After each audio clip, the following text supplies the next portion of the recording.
La santé et le bien-être, c'est sur Europe 1 et nous sommes avec vous depuis 15 heures. Toujours à mes côtés, le docteur Jimmy Mohamed et elle arrive dans ce studio pour la dernière séquence de l'émission. C'est Catherine Blanc, sexologue et psychanalyste à Paris. Bonjour Catherine. Bonjour Mélanie, bonjour Jimmy. Alors aujourd'hui, Jimmy, bonjour. Bonjour. Non, il est là, il attend la question avec impatience. Alors aujourd'hui, on va essayer de répondre à cette question qu'attend Jimmy avec impatience.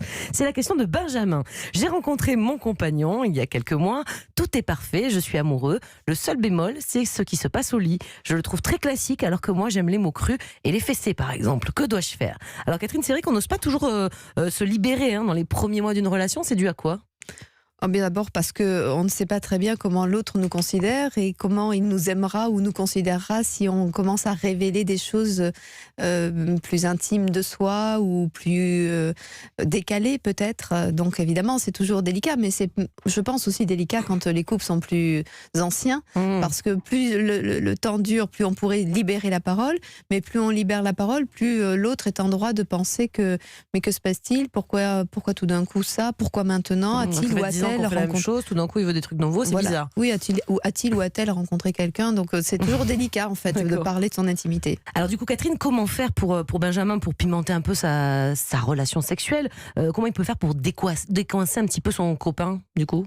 Alors d'abord, c'est pas être coincé que de ne pas participer au même fantasme que l'autre. Peut-être qu'il aime d'ailleurs, il lui a peut-être pas posé la question, il dit moi j'aime les mots crus, les fessées, bon ils ont pas essayé, va savoir s'il va aimer. Parce que les deux sont peut-être dans la difficulté de se révéler. Il y en a un qui est évidemment celui qui pose la question, donc il nous livre sa fantasmatique, quand l'autre peut-être n'est que dans l'idée qu'il se fait de ce qu'il doit être. Donc c'est toujours difficile de savoir ce qui est dans la tête des uns et des autres. Jimmy ? Et puis là, il parle de mots crus et de fessées. Est-ce qu'on doit mettre ça sur le même tableau? Est-ce que les mots crus sont peut-être une étape supplémentaire, alors que la fessée, elle est peut-être un peu moins, on va dire, osée, non? Je sais pas. Ça c'est bien la fessée. Non, c'est une question, mais parce qu'est-ce qu'il faut... Je sens bien que la fessée a intéressé et Jimmy et Mélanie d'ailleurs.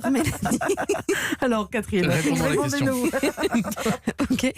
Donc vous avez le droit, Jimmy, de donner des fessées sans être pour autant adepte des mots crus, si c'est ça votre question.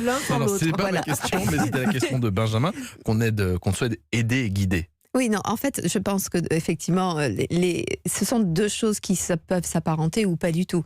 Dans un cas, les mots crus, c'est raconter une sorte d'agressivité, de liberté de cette agressivité, de ce hors-la-loi, mettre les mots qui sont non usuels, non amoureux justement, et voir que l'attachement se fait envers et contre tout. Donc il y a quelque chose de cet ordre-là qui se joue dans l'usage de ces mots.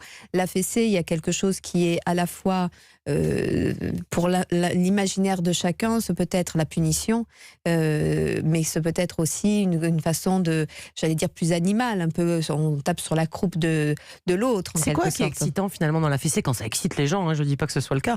C'est pas forcément violent d'ailleurs une fessée dans un acte sexuel, je veux dire. Non, c'est pas violent.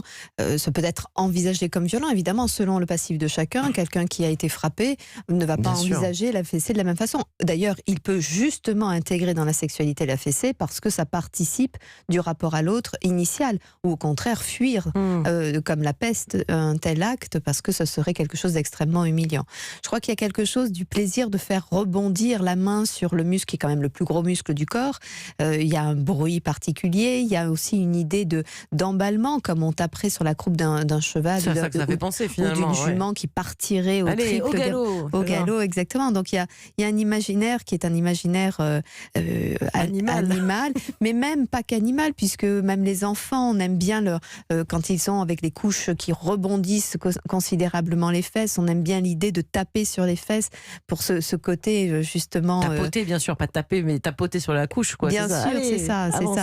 Et c'est voilà. Donc je crois qu'il y a quelque chose de cet ordre-là, une sorte de gentille position dominante et de liberté offerte à l'autre, et certainement que certaines personnes aiment la fessée, la recevoir, parce que justement la recevoir, c'est une sorte d'invitation à l'emballement, et d'autres au contraire surtout pas, parce que une fessée serait au contraire une punition ou serait une soumission. Et donc, pour conclure, rien à voir avec la fessée qu'on peut avoir quand on était enfant, celle qu'on reproduit dans l'acte sexuel. Ce n'est pas lié au fait qu'on a pu être tapé par ses parents ou qu'on n'a pas été tapé, qu'on veut complètement. Rien à voir ou tout à voir, ça dépend des histoires de chacun. Il y a des personnes, notamment des grands cas cliniques développés par certains psychiatres, notamment Jung, qui avait une première patiente dont l'excitation extrême était justement d'être fessée, puisque ça lui renvoyait à un moment d'émotion forte d'une fessée reçue par son papa, et qu'elle reproduisait systématiquement dans le cadre de sa sexualité, qui a fait d'ailleurs l'objet d'un très beau film. Merci beaucoup Catherine pour tous ces conseils. On vous retrouve